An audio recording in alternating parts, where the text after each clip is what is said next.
여러분, 예수님은 4대 성인 중에 한 분이 아니십니다. 예수님은 둘 중에 하나입니다. 예수님은 지금도 변함없이 살아계신 하나님의 아들, 구원자이시든지 아니면 큰 사기꾼이든지 그렇습니다. 왜냐하면 예수님은 하나님을 자기 아버지라고 얘기를 합니다. 그리고 자신을 본 자는 누구를 보았다 그래요? 아버지를 봤다 그래요. 그리고 나를 믿는 자는 죽어도 산다고 얘기를 해요. 그리고 자신을 통하지 않고는, 나를 통하지 않고는 아버지께로 올 자가, 아버지께로 갈 자가 없다고 그렇게 말씀하세요. 그래서 이렇게 볼 때 예수님은 진짜 구원자이시든지 진짜 하나님이시든지 아니면 사기꾼이든지 둘 중에 하나인 거예요. 예수님은 4대 성인이 아니에요. 부활도 마찬가지입니다. 그래서 기독교는 둘 중에 하나입니다. 예수님이 진짜 살아나셨다면, 예수님이 진짜 죽은 자 가운데서 다시 살아 부활하셨다면, 이 세상의 많은 종교들 가운데 오직 유일한 종교, 참 종교는 기독교밖에 없습니다. 아멘. 기독교는 진리입니다. 아멘. 기독교는 부활의 종교입니다. 아멘. 기독교에 구원이 있는 거예요. 그런데 만약에 예수님께서 부활하지 않으셨다면, 예수님께서 죽었는데 다시 살아나지 않았다면 기독교는 거대한 사기꾼 집단이에요. 따라서 예수님의 부활 사건을 오늘 본문을 통해서 그 예수님의 부활이 역사적 사실인지에 대해서 오늘 본문을 중심해서 좀 깊이 말씀을 생각해 보려고 합니다. 결론부터 말씀을 드리면, 예수님이 부활하지 아니하신, 예수님이 부활 안 하신 증거를 찾기는 어렵습니다. 어려운 게 아니고 예수님이 부활 안 했다라는 증거는 없어요. 역사적으로 우리가 보면 많은 형제들이 예수님이 부활하지 않았다라는 증거를 찾기 위해서 참으로 많이 수고를 하고 노력을 했어요. 기독교를 핍박하는 사람들이 예수가 부활하지 않았다라는 증거를 찾기 위해서 노력하고 수고했지만, 그러나 예수님이 부활하지 않았다라는 증거를 찾을 수가 없었던 거예요. 왜냐하면 예수님은 3일 만에 다시 살아났기 때문인 줄로 믿습니다. 네. 첫째, 어떤 분은 예수님이 부활하지 않았다는 증거를 여인들이 새벽에 예수님의 무덤을 찾아간 거예요. 여러분, 새벽에 찾아갔다는 건 아직 좀 어둡다는 얘기예요. 그러니까 어두운 속에서 예수님의 무덤을 찾아갔는데, 그런데 어둡다 보니까 예수님의 무덤을 찾아가지 않고 다른 사람의 무덤, 빈 무덤을 찾아가가지고 그 무덤을 보면서 아, 예수님이 부활했구나 라고 착각했다고 주장하는 사람들이 있어요. 여러분, 이게 말이 안 되는 것은, 예수님의 무덤은 개인 무덤이에요. 개인 묘지예요. 공동 묘지가 아니에요. 여러분, 예수님이 묻힌 무덤은 원래 누구의 무덤이었느냐 하면 아리마대 요셉이 준비한 자기 무덤이라 예수님 무덤으로 내어놓은 거죠. 헌신을 한 거죠. 그래서 아리마대 요셉의 개인 무덤, 여러분, 개인 무덤은 찾기가 쉬워요. 공동묘지에 가면 어떤 때는 이 무덤 같고 지금 안 써놓으면 어디에 이 무덤이 누구 무덤인지 잘 몰라요. 그래서 공동묘지에 가면 빛을 안 보면 엉뚱한 데 가서 있을 수 있어요. 근데 예수님의 무덤은 개인 무덤이에요. 그래서 찾기가 쉬운 거예요. 누가복음 23장 55절에 보니까 우리 같이 한번 읽겠습니다. 갈릴리에서 예수와 함께 온 여자들이 이를 따라 그 무덤과 그의 시체를 어떻게 부었는지를 보고 여기 여인들이 미리 예수님의 그 무덤의 위치를 좀 확인하고 있어요. 오늘 본문에 보면 막달라 마리아도 예수님의 무덤을 확인했어요. 그리고 막달라 마리아의 얘기를 듣고 그 무덤이 비어있더라 하는 얘기를 듣고 베드로와 요한이 막 무덤으로 달려갑니다. 그래서 베드로와 요한이 무덤에 가보니까 진짜 막달라 마리아가 말한 것처럼 무덤이 비어있는 거예요. 이미 여인들이 위치를 확인하고 예수님의 무덤이 어디에 있는지를 알고 있었어요. 그리고 그 무덤을 막달라 마리아가 찾아갔고 보니까 비어있었고, 그리고 그 소식을 듣고 베드로와 요한이 먼저 가는 거예요. 막달라 마리아보다 먼저 달려갔어요. 달려갔는데 요한이 젊으니까 먼저 갔어요. 달리기를 잘하니까. 요한이 탁 가서 보니까 저 밖에서 이렇게 안에 들어가진 않았어요. 보니까 예수님의 시신이 없는 거예요. 베드로가 뒤에 도착했습니다. 그리고 무덤 안으로 그대로 들어가요. 보니까 예수님의 무덤이 비어있는 거예요. 많은 사람이 다른 무덤, 예수님 무덤이 따로 있는데 위치를 다 확인하고 다 알고 있는데도 불구하고 엉뚱한 빈 무덤을 똑같이 그 무덤을 찾아간다는 건 있을 수 없는 이야기죠. 또 부활에 대한 소문이 나면, 예수가 부활했다더라 하면 밀란이 일어날지도 몰라요. 그래서 빌라도가 굉장히 긴장된 상황이죠. 만약에 죽은 예수가 살아났다 하는 소리를 듣는다면 밀란이 일어날 수 있기 때문에 이 빌라도와 대제사장이 예수님의 진짜 무덤을 찾아가지고 시신을 확인하고 그 시신을 사람들 앞에 보여주면서 예수는 죽었다, 예수는 절대로 살아난 게 아니다, 저 사람들 지금 떠들어 샀는데 예수는 살아나지 않았다라고 공포를 했을 거예요. 여러분, 실제로 예수님의 시신이 3일 만에 발견되어졌다면, 3일 뒤에 발견되어졌다면 기독교는 그날로 9시, 기독교는 그날로 끝이에요. 예수님은 살아나셨기 때문에 예수님의 무덤은 빈 무덤인 줄로 믿습니다. 네. 1절 2절 우리 같이 1절 2절 같이 읽겠습니다. 시작.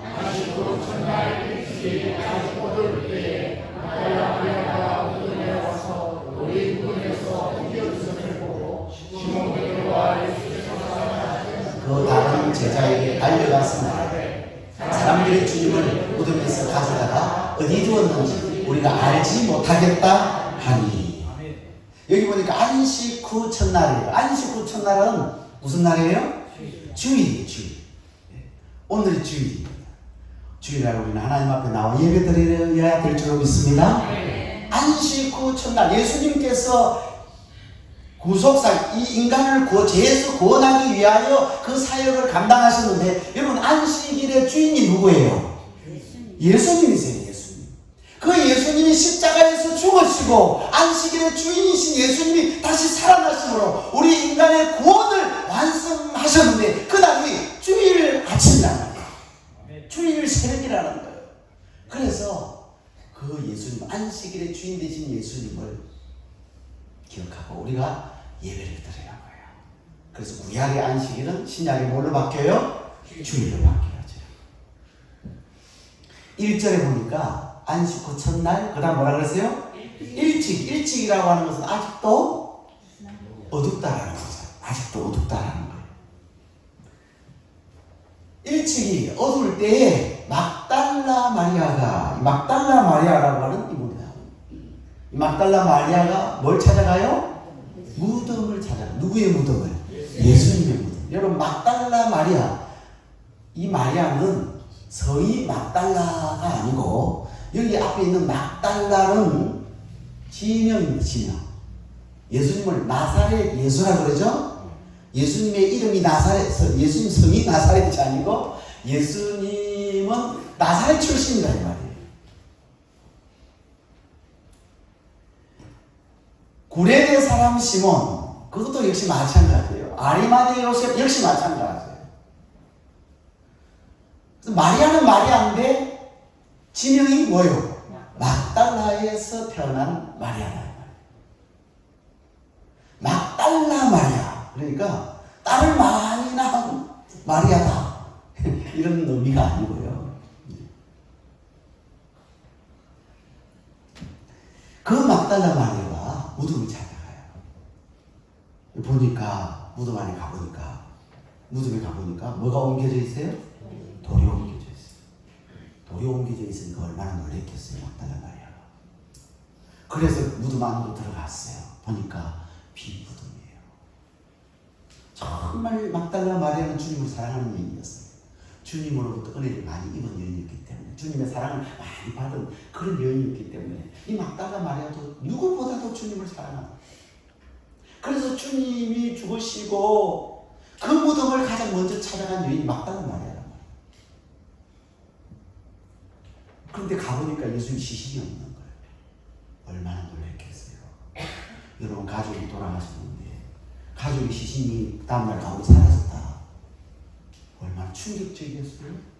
그랬어요. 막달라 마리아가 걱정이 되는 거예요. 염려가 되는 거예요. 예수님 시신을 누가 가져갔지? 누가 가져갔지? 누가 가져갔지? 그래서 예수님의 제자들에게 강하게 달려가서 알려줍니다. 그랬더니 그 얘기를 듣고 베드로와 요한이 막 무덤으로 달려와요. 다시 그 빈 무덤에 들어가서 확인을 합니다. 확인해 보니까 예수님이 시신이 없는 거예요. 예수님 시신이 없는 거예요. 뭐만 있어요? 세마포와 수건만 있는 거예요. 세마포와 수건이 따로 놓여져 있더라.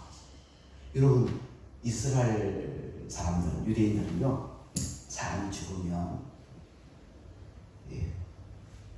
그 천으로 이렇게, 세마포로 하얀 천으로 이렇게 사람을 이렇게 싸요. 그리고 머리 부분은 수건으로 다시 싸요. 수건으로, 머리 부분은. 그래서 한 번에 그냥 몸을 다 싸고 머리까지 다 이렇게 싸버리는 게 아니고, 몸은 따로 세마포로 싸고 머리 부분은 따로, 그렇게 해서 또 이렇게 둘러놔요.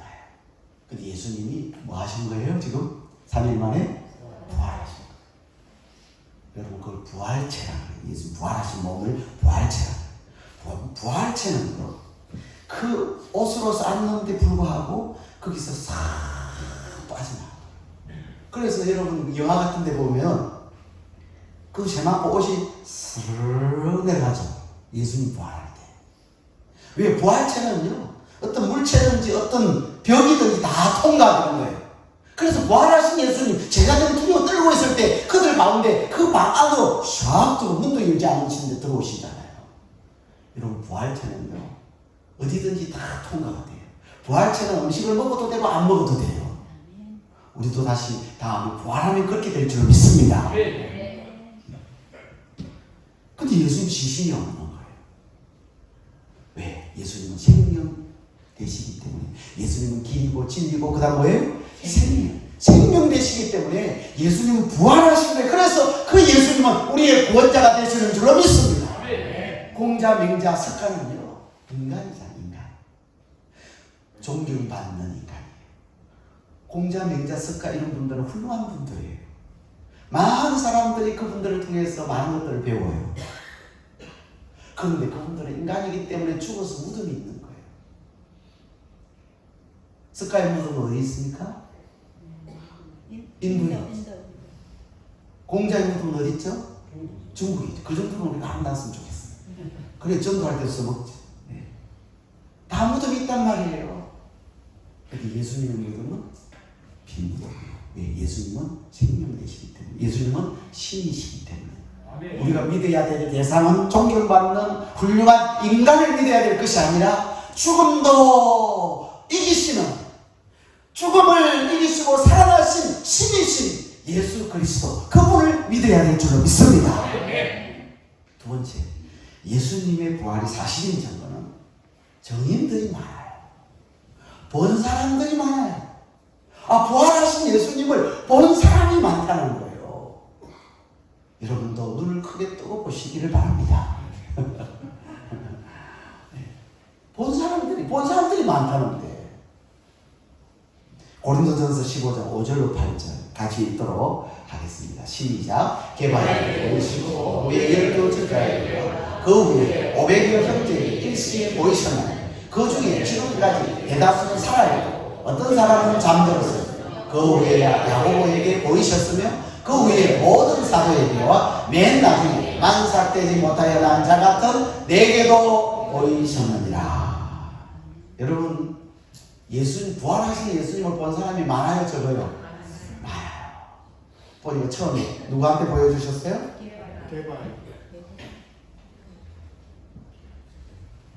게바가 누굽니까? 베드로. 그리고 12제자에게 보여주셨어요. 12제자 속에 베드로도 포함되죠. 그리고 부활하신 예수님을 일시에 몇 명이 봤다 그래요? 500여 형제요. 여러분, 일시에 500여 형제가 봤다라는 거예요. 그리고 맨 나중에 만삭되지 못한 자 같은 누구요? 누구도 봤다는 거예요. 나도 봤다는, 나가 누구예요? 바울이 가만히 생각해 보니까 자기는 영적으로 만삭되지 못한 7삭둥이 8삭둥이처럼, 왜 자기는 예수 그리스도를 이단의 개수로 생각했어.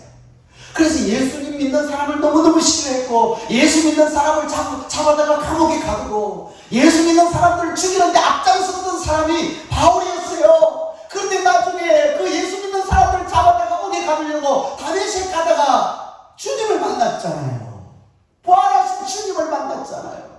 그래서 자기를 보니까 나는 영적으로 참 둔한 자다, 만삭되지 못한 자와 같은 나 바울도 부활하신 주님을 만났다고 바울이 고백을 하고 있어요. 여러분, 제가 세가족할 때 늘 얘기합니다. 정의는 몇 명만 있으면 된다고요? 2명만 있으면 인정을 받아요.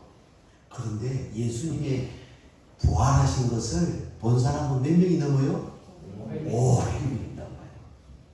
예수님 부활하신 이 사실을 본 사람이, 일시에 본 사람만 500명이에요.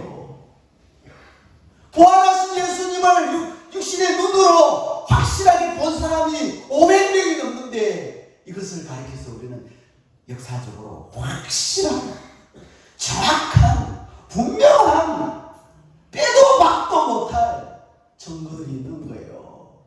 여러분, 예수님은 부활하신 줄 믿습니다. 그래서요, 판사가 판결을 하면 100번이고 1000번이고 10,000번이고 10,000,000번이고 판결을 내릴 때 사실로 판결을 내릴 거예요. 예수는 살아나셨다. 세 번째,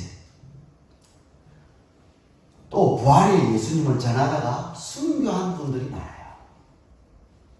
예수님의 부활을 전하다가 순교한, 여러분, 제자들이 만약에 지어낸 거짓말이라고, 예수가 부활했다, 예수님 부활했다, 거짓말로 지어낸 얘기라면 그 거짓말 때문에 순교할 사람이 있을까요? 그 거짓말을 지키기 위해서 순교할 사람은 없어요. 감옥에 갈 수 있을지는 몰라요. 감옥. 왜?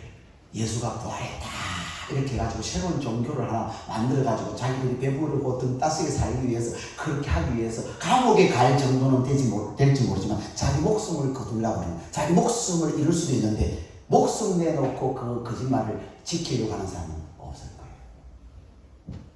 그런데 예수님의 제자들을 다 살펴보면요, 사도 요한 빼고는요, 사도 요한은요 산순교자예요. 산순교자. 사도 요한 빼고는 다 순교했어요. 뭘 전하다가 순교했을까요? 예수님의 십자가와 부활을 전하다가, 예수님 살아나셨다고, 예수님 죽은 자 가운데서 3일 만에 살아나셨습니다, 이거 전하다가 죽었단 말이에요. 그걸 전하지 않았으면, 나 그거 믿지 않습니다라고 말했으면 살아날 수 있었는데, 나 그래서 예수 안 믿습니다라고 말하면 될 것을, 예수님은 죽은 지 3일 만에 살아났습니다, 이거 전하다가 죽었단 말이에요. 여러분, 초대교회의 시대 핍박이 있었어요, 없었어요? 핍박이 있었어요. 아주 심했어요. 초대교회 다음에 속사도 시대라고 그래요. 이 속사도 시대는 사도 요한의 죽음 이후부터 밀라노 침략 밀라노 칙령으로 기독교를 공인할 때까지 기독교를 이제 종교로 인정해 주는 거예요. 그래서 AD 100년에서부터 AD 313년까지 밀라노 칙령이 313년에 밀라노 칙령이 내려집니다. 기독교를 공인하는 거예요. 그리고 그 기독교를 공인했을 뿐만 아니라 그 로마의 기독교 국가가. 그런데 이 속사도 시대에 많은 핍박이 있었어요. 속사도 시대에 많은 핍박이 있었는데 기독교를 탄압하고 막 사람들을 잡아다가 옥에 가두고 화형을 시키고 그리고 사자의 밥이 되게 하고 수많은 사람들의 핍박을 받아 목숨을 잃었음에도 불구하고 기독교는 점점 부흥하고 성장합니다. 온갖 박해에도 기독교는 조금도 위축되지 않고 오히려 더 성장합니다. 예수님을 배반하고 믿음을 버리기보다는 대부분 고난당하고 죽음을 선택을 하는 거예요. 여러분, 거짓말 때문에 교회가 부흥한다? 있을 수 없는 일이에요. 그 거짓말을 지키기 위해서 교회는 목숨 걸고 점점 부흥하고 성장하더라. 그런 사람들이 더 많아지더라. 죽음을 각오하고 그 거짓말을 사수하더라. 그럴 수 없는 거예요. 따라서 예수님의 부활 사건은 거짓말이 아니라 사실인 줄을 믿습니다. 네. 역사적 사실이에요. 분명한 사실이에요. 오늘 이 자리에 앉아 계신 여러분들도 예수님은 부활했다는 사실을 확실히 믿고 그걸 믿지 말라고 막 종용을 하고 그래서 예수 믿지 말라고 여러분 목에다가 칼을 대고 총을 대도 이런 목숨 내놓고 예수 그리스도의 십자가를 또 부활 믿는 저와 여러분인 줄로 믿습니다. 네 번째, 거짓말을 하려고 해서는 첫 번째 정인을 여자가 안 세워서 거예요. 여자는 내세우지 않았을 거예요. 첫 번째 정인은. 오늘 본문에 나오는 이 막달라 마리아는 여성이에요. 근데 예수님이 부활하신 예수님을 만난 첫 번째 정인이란 말이에요. 근데 예수님 이 당시에 여자는 정인으로 인정을 안 해줍니다. 이런 예수님 당시에 여인들은요 수혜도 들어가지 못했어요. 그래서 우리가 잘 아는 오병이의 얘기죠. 우리들 5개와 물고기 2마리로 5,000명을 먹였다고 할 때 이 5,000명 속에 여인이 들어가요? 안 들어가요? 안 들어가요. 이 5,000명은 뭐예요? 남자 장정만 5,000명. 어린아이들 여성들은 이 수에 안 들어가는 거예요.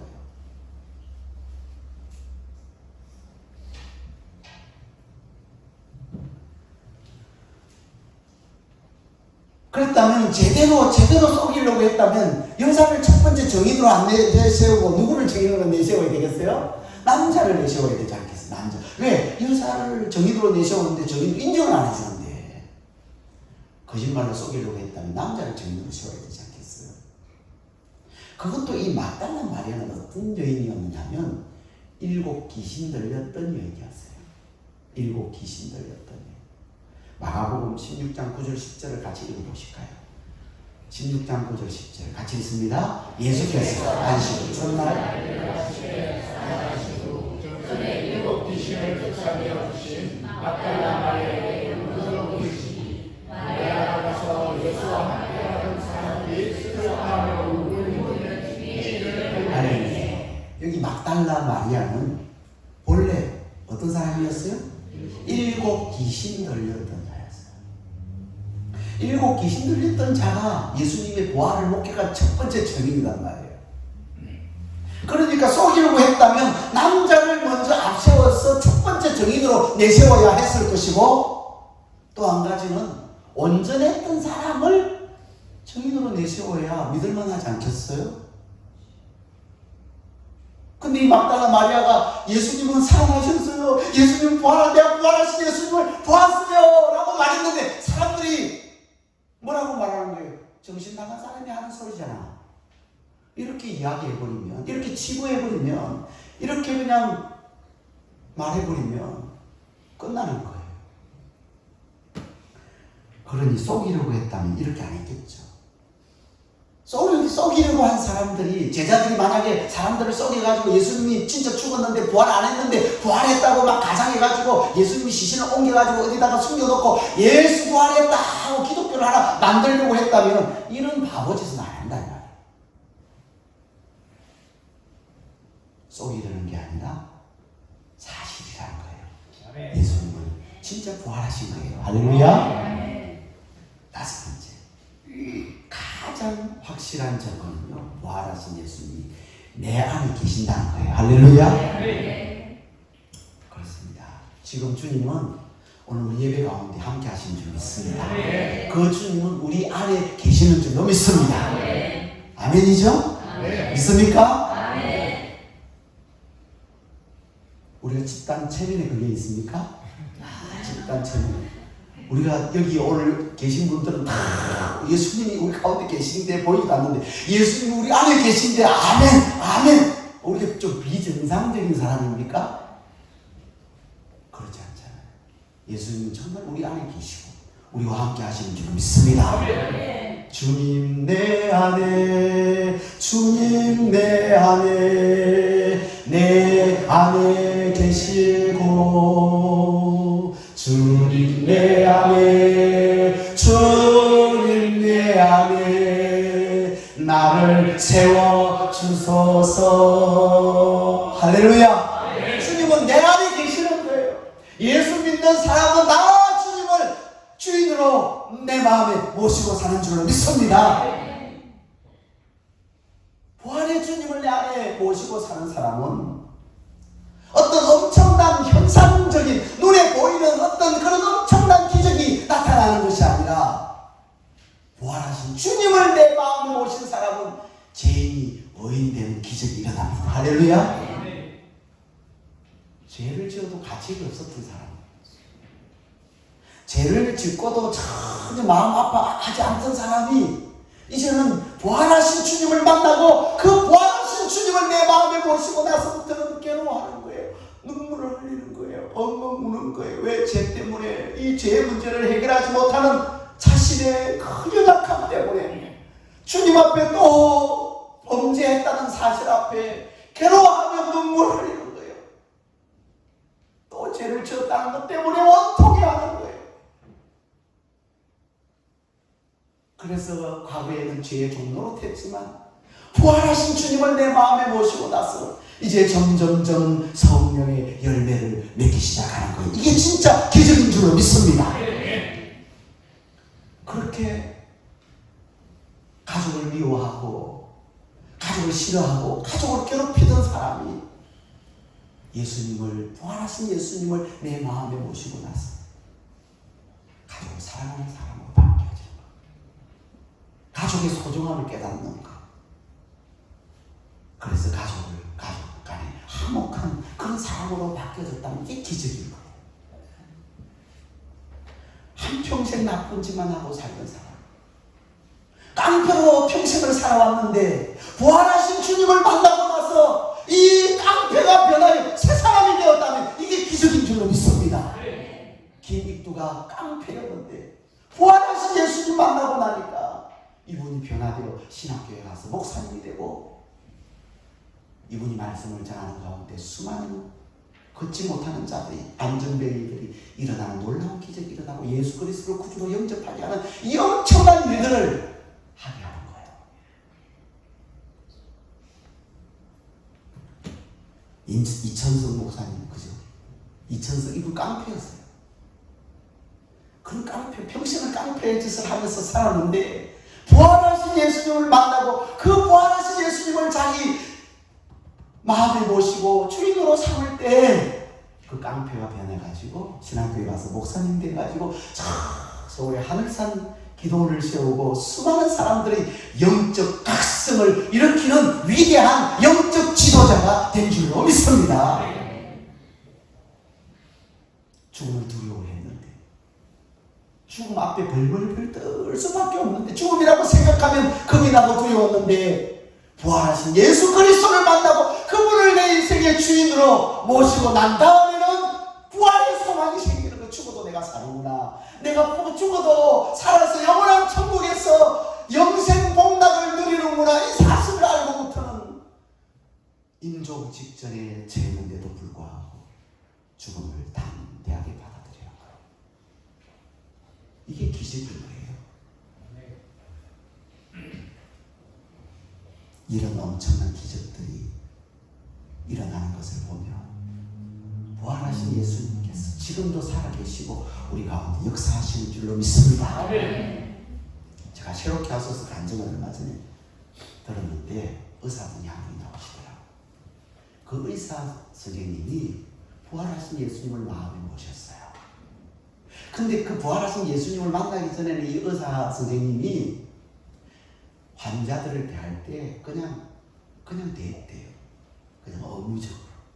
책임감이 있으니까. 내가 의사니까 당연히 대하고, 수술할 때도, 그 수술을 할 때도 이 환자를 어떻게라도 어떻게 하겠다. 이 긍휼의 마음을 가지고 어떻게,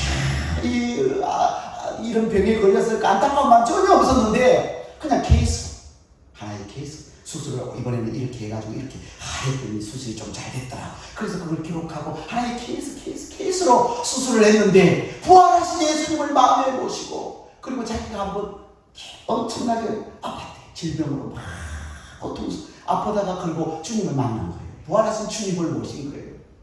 그러고 나서부터는 환자들을 보는 눈이 달라지는 거예요. 환자들의 고통이 느껴지는 거예요. 아픔이 느껴지는 거예요. 그래서 정말 가족같이 느껴지고 말을 해도 한마디 따뜻하게, 옛날에는 의사의 그냥 그 의무적인 말이 아니라 이제는 정말 가족처럼 생각하고 말을 따뜻하게 하고 위로해주고. 아프진 않습니까? 고통스럽죠. 그래서 어떻게 하면 그 고통을 줄여주려고 노력하고, 수술을 해도 정말 내 가족처럼 생각하고 수술을 해주고. 그래서 자기의 말 때문에 많은 환자들이 위로를 받고 힘을 얻고 일어선다고 해요. 이분이 부활하신 주님을 마음속에 모시고 나서부터는 낮도 오지 선교를 가더라고요. 섬에 막 들어가요. 가가지고 자기랑 선교를 하시는데 많은 환자분들이 몰려오는데 그분들을 자기 이름 내지 아니하고, 자기 선교한다고 뭐 누구 자기 이름 그거다 걸어놓고 현수막 달지 않고 자기는 완전히 숨기고 그 지역에 있는 교회 목사님하고 연결시켜가지고 그 한 사람 한 사람 섬 마을에 있는 그 영혼들 구원하기 위해서 노력하는. 이분이 이렇게 하는 이유는 부활하신 주님, 지금도 그 의사 선생님 속에서 살아계시고 역사하시기 때문인 줄로 믿습니다. 사랑하는 성도 여러분, 부활하신 주님은 행복하지 않습니까? 부활하신 주님 때문에 여러분 기쁘지 않습니까? 부활하신 주님 때문에 하늘 소망을 가지는 저와 여러분 되기를 바랍니다. 그 부활하신 주님, 그 주님이 부활했다고 그 소식을 다른 사람에게도 알리고 싶지 않습니까? 부활하신 주님, 그분의 말씀이 이 성경 속에 있습니다. 이 말씀 읽으시고 들으시고 이 말씀에 순종하셔서 여러분도 부활의 소망을 가지시고 부활하신 주님이 약속하신 말씀대로 살아서 마지막 남은 인생을 정말 복되게 행복하게 살아가는 오늘 저와 여러분 되기를 주님으로 축복합니다. 이 시간 부활의 주님을 생각하면서 기쁜 마음으로 손뼉 치면서 살아가겠습니다.